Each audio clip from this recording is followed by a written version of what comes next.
Le vent, ça va être fort, hein. C'est ce qu'ils nous annonçaient, hein. Qu'il y avait du vent aujourd'hui.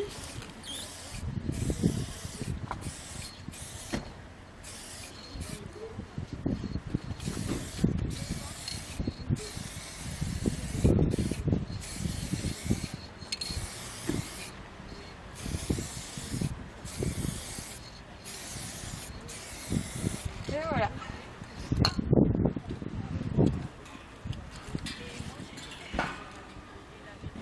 Voilà. Magnifique. Ouais, on comprend pas l'orage qu'on se porte tout droit, c'est bien. J'ai vraiment pas eu le temps, là, les 2 jours, j'avais l'impression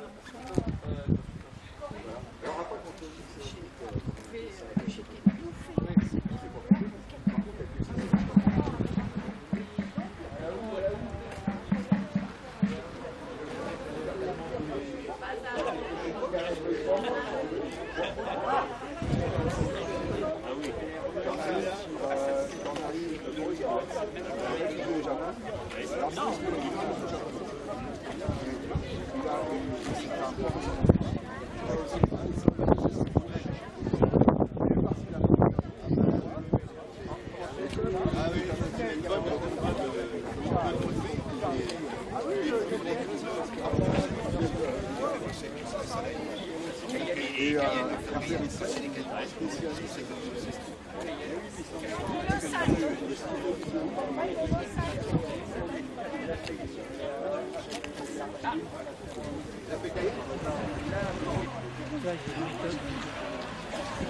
C'est la parole de Paris.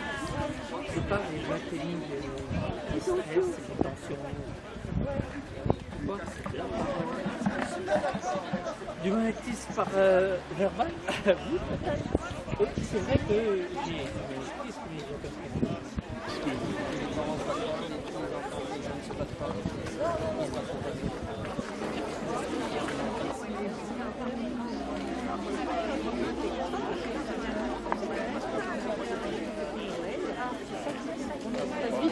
Hier soir, elle m'appelle, comme elle avait pour les enfants, à chaque fois que les enfants partent, elle a sûrement une petite journée, donc elle m'appelle. Je dis, venez manger, viens manger.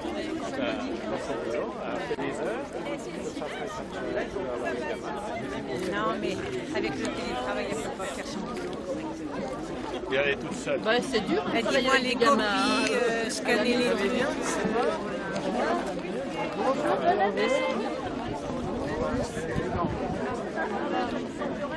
Eh, fais un peu que tout ça s'arrête. Ah. Cette semaine, ouais, c'était excité comme début.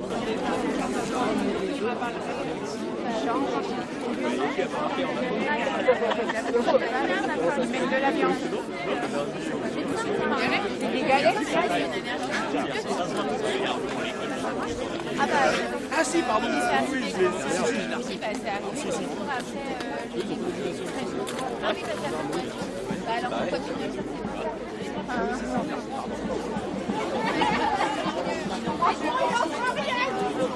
Est-ce qu'elle fait les galettes?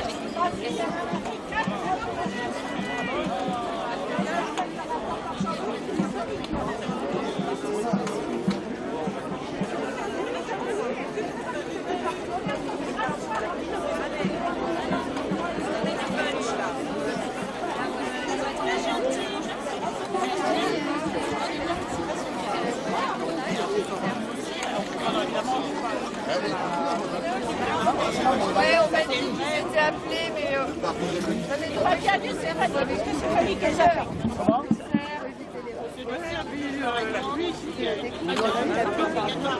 Je vous souhaite mes meilleurs vœux pour cette nouvelle année qui commence, on peut le dire, avec fracas.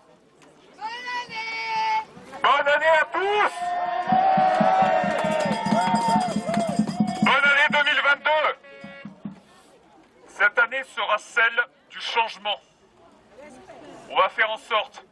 et le bon changement, celui qui va aller dans notre sens. Alors, aujourd'hui, nous avions prévu, c'est toujours d'actualité d'ailleurs, une manifestation centrée sur les vœux. Puisque nous commençons une nouvelle année, nous avons tous des vœux, notamment par rapport à la situation actuelle. Et il y a quelques jours, nous avons eu des propos tenus par notre président de la République à notre rencontre. C'est qui ça? Des propos qui visent une catégorie de Français. Soyons clairs, les non-vaccinés, ceux qui refusent d'utiliser le pass sanitaire ou bientôt vaccinal, qui sait, ceux qui refusent de se faire injecter, ceux qui créent l'opposition, tout simplement. Et nous avons donc un président en fonction qui ose dire haut et fort et qui assume en plus ses propos que la seule stratégie aujourd'hui est d'emmerder une catégorie de Français, d'emmerder les non-vaccinés.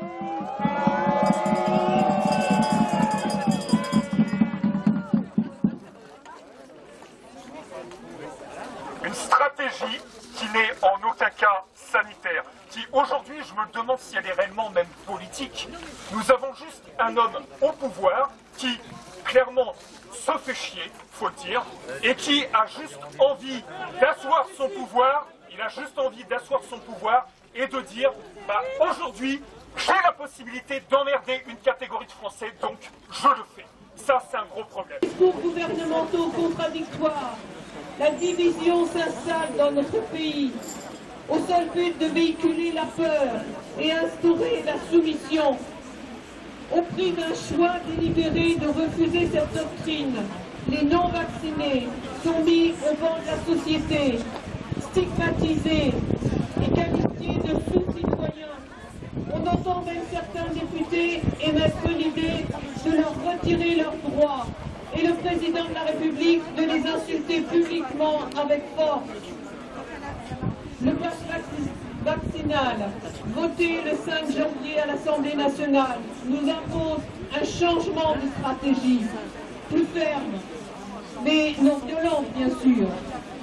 On ne peut pas lutter contre un chaque assaut du gouvernement, contre une twin dose, mais à ce jour, et sans se voiler la face, le temps des défilés est désormais révolu. Face à la notion de peur que le gouvernement véhicule et veut nous inculquer par un matraquage médiatique quotidien, retournons-nous contre l'agresseur. Un peuple souverain et solidaire. Restons libres et unis. Merci à tous. Macron, nous aussi, on t'emmerde! Macron, nous aussi, on t'emmerde! Macron, nous aussi, on t'emmerde! Macron, nous aussi, on t'emmerde! Macron, nous aussi, on t'emmerde!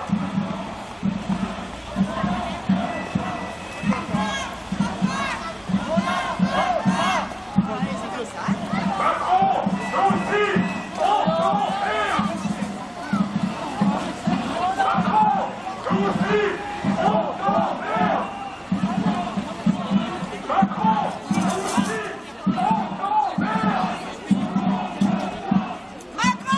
ton père, on n'en veut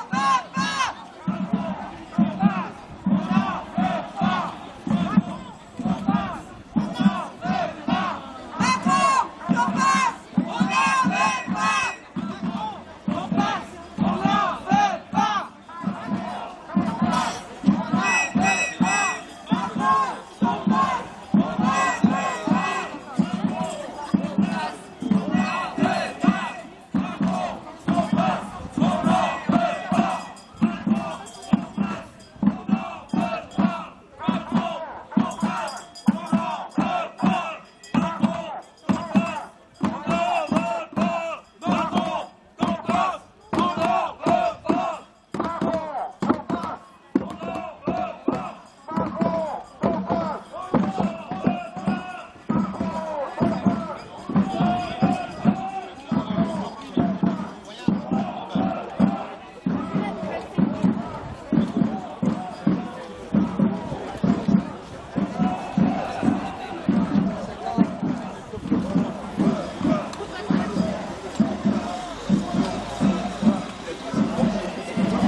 Ça peut plus aller, hein. Oula, oula.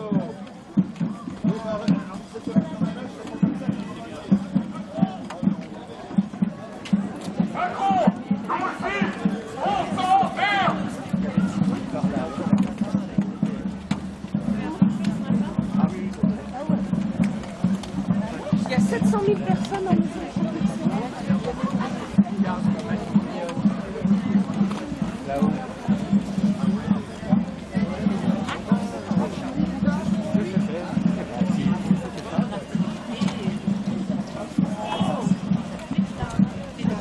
C'est trop ingénieux ça.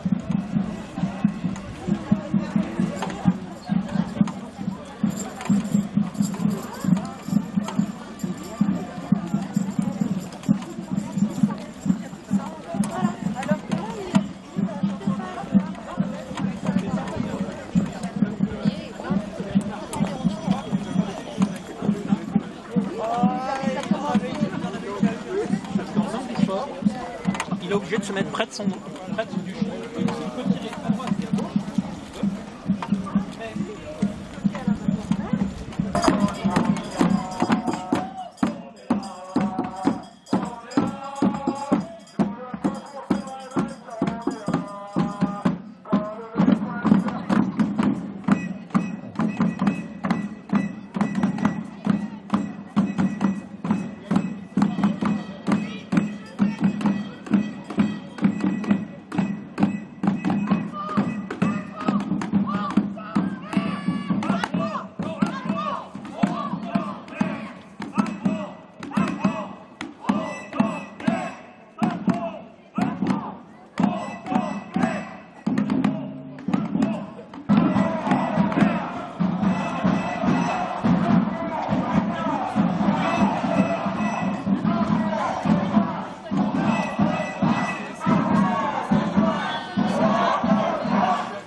Merci.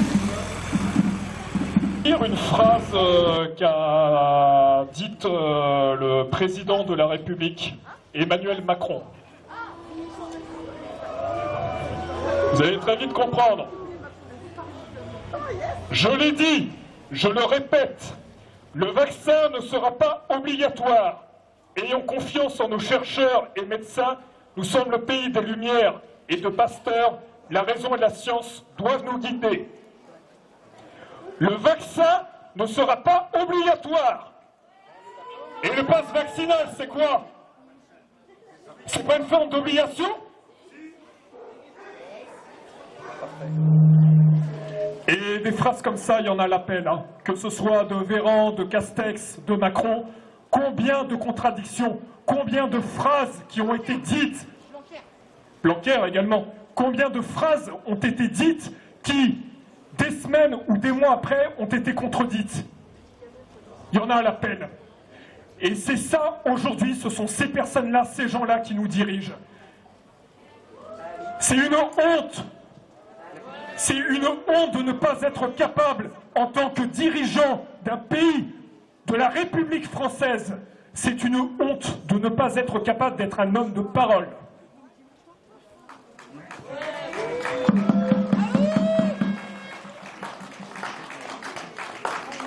Et après, on nous reproche de ne plus avoir confiance en nos dirigeants. Il est peut-être temps qu'ils se posent les bonnes questions. Et puis nous aussi, hein. Nous aussi, oui.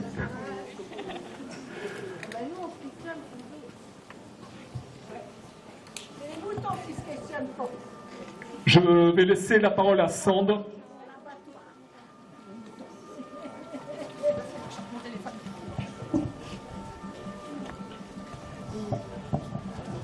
Alors en fait, on a eu un petit problème de trajet avec les forces de l'ordre. On devait passer devant chez Monsieur Larrivé pour lui passer une petite chanson. Et on vient de voir avec les messieurs des forces de l'ordre qui nous autorisent à passer devant au retour. Donc si vous voulez bien faire une petite ovation aux gens des forces de l'ordre qui nous entourent et qui nous laissent faire un peu ce qu'on peut. Merci à eux.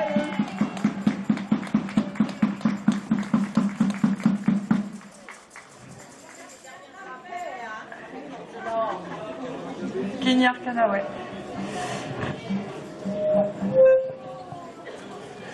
Donc bonjour à tous.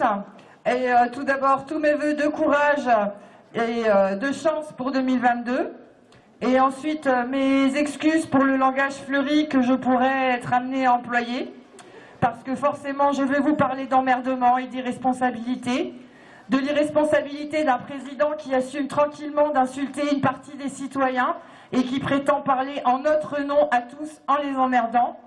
Et pour moi, un irresponsable ne peut être président, ne peut pas être mon président. Être président, c'est avoir des droits et pas celui d'insulter sa population. Et c'est avoir des devoirs, comme celui de ne pas emmerder sciemment une partie de son peuple. Bon, après, moi je suis gilet jaune, ça fait plus de 3 ans qu'on nous traite de sous-citoyens, de débiles, de cassos, et qu'on nous blesse et qu'on nous mutile pour protéger des vitrines. Et puis surtout, ça fait 3 ans qu'on l'emmerde, lui. Le petit chef qui prétend être légitime parce qu'un Français sur 4 a voté pour lui et à être dans la rue, à contester sa légitimité en réclamant sa démission, c'est sûr, on l'emmerde. D'ailleurs, perso, je m'indigne pour le principe de ces insultes, mais j'y vois une victoire, j'y vois notre victoire. Oui, c'est vrai. Excusez-moi, j'ai perdu. Parce qu'il ne voulait pas de la crise sanitaire, que la crise sanitaire soit un objet de débat dans cette campagne présidentielle, et que ce qui l'emmerde finalement, c'est que ça l'est devenu. Et vu son triste bilan dans le domaine, on peut comprendre que ça l'emmerde.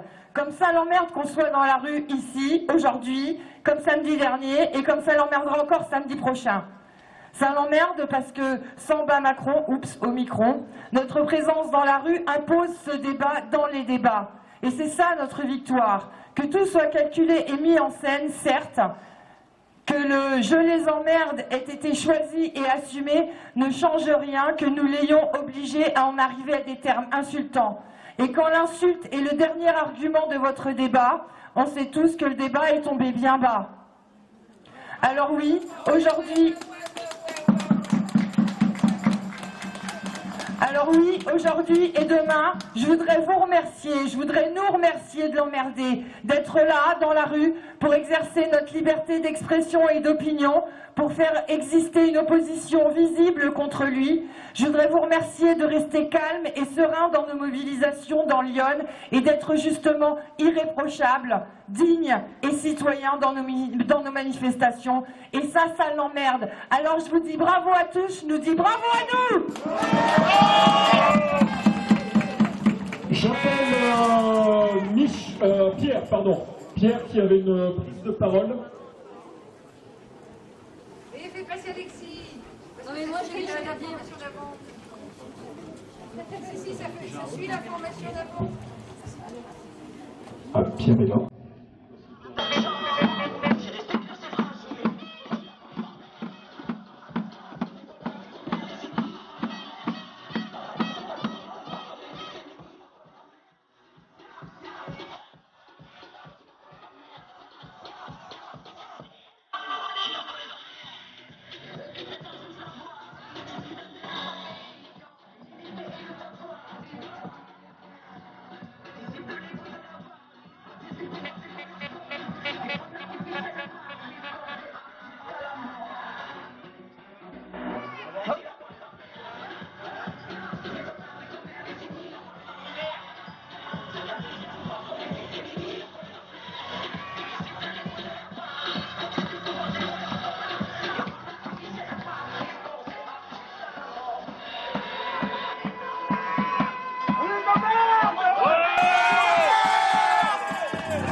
aussi qui nous suivent régulièrement, vous savez qu'on avait fait un recueil de vœux et de bonnes résolutions pour 2022, pour les personnes qui ne souhaitaient pas forcément les dire en public et qui avaient quand même envie de porter un message.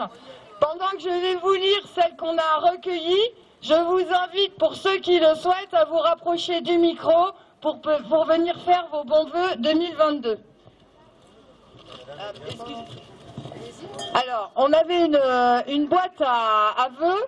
Dans cette boîte à vœux, on a eu « Je veux que la prise de conscience généralisée fasse que les gens se réveillent enfin ». On a « Je veux la mort du système actuel qui nous détruit tous ». On a « Je veux que tout le monde devienne vraiment solidaire ». On a « Je veux le retour à la raison et à la souveraineté individuelle ». Après, mais bien, et je veux la naissance d'une société humaine nouvelle.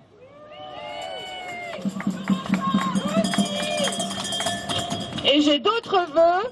Je ne veux plus être suspendu et retrouver mon salaire. Je veux plus de sobriété heureuse. Je veux beaucoup plus de gens aux manifestations. Et aujourd'hui, nous sommes plus du double que d'habitude, donc bravo!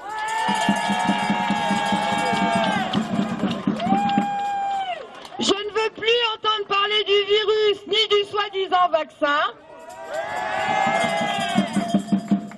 Je fais une petite dédicace parce que celle-ci, vraiment, je la trouve magnifique. Je veux choisir moi-même comment me détruire. Et je veux avoir envie. Est-ce qu'on a d'autres je veux? Rapprochez-vous. Moi, je veux plus qu'on m'emmerde. Ce sont mes vœux pour 2022. Que 2022 soit un pas de plus dans l'évolution de la conscience. Conscience d'être et d'abriter en son intérieur un fil des forces de l'esprit. Conscience de devoir se libérer de toutes les influences intérieures contraires au mouvement de la vie. Un pas de plus dans le courage de regarder en face quelle responsabilité réelle nous incombe dans le monde tel qu'il est et tel qu'il doit devenir. Que nous sachions accomplir en profondeur, en nous-mêmes, les transformations indispensables à l'élaboration d'un autre monde. Un monde où la pensée créatrice retrouve ses fonctions d'origine. Un monde où nous sachions réellement qui nous sommes, ce que nous nous devons d'accomplir. Un monde dans lequel les interrelations des êtres humains entre eux et entre les différents règnes du vivant retrouvent leur qualité réelle. Je souhaite qu'en 2022 continuent de croître les différentes formes d'esprit, chacune à son rythme, les réelles formes d'amour fermes, implacables, dont l'univers est le creuset, univers porteur des lois fondamentales de la vie.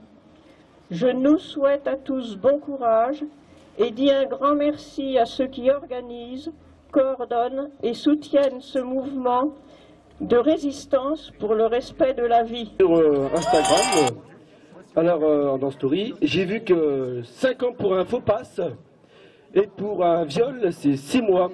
Alors une agression sexuelle, c'est 6 mois ferme pour le violeur récidive. Pour moi, c'est vraiment pas normal pour un pass quand même, un faux pass 5 ans et pour un viol 6 mois, c'est quand même plus grave un viol qu'un faux pass. Hein.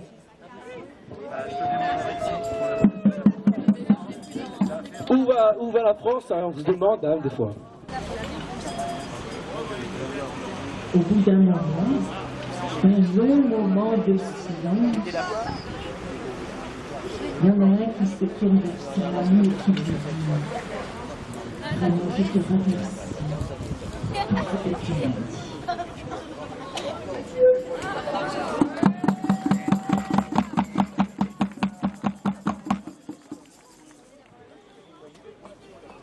On va reprendre la route. Nous sommes des citoyens français qui emmerdons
mais je partage ta pensée. Voilà.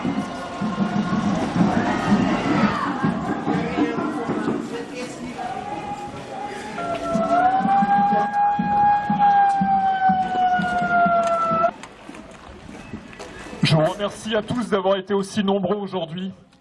C'était nécessaire qu'on le soit aujourd'hui pour cette nouvelle année, mais notamment suite aux propos du président. Et j'espère que la semaine prochaine, nous serons tout aussi nombreux. On ne doit rien lâcher. Donc, semaine prochaine, même endroit, même heure, place de l'Arquebuse, 14 h.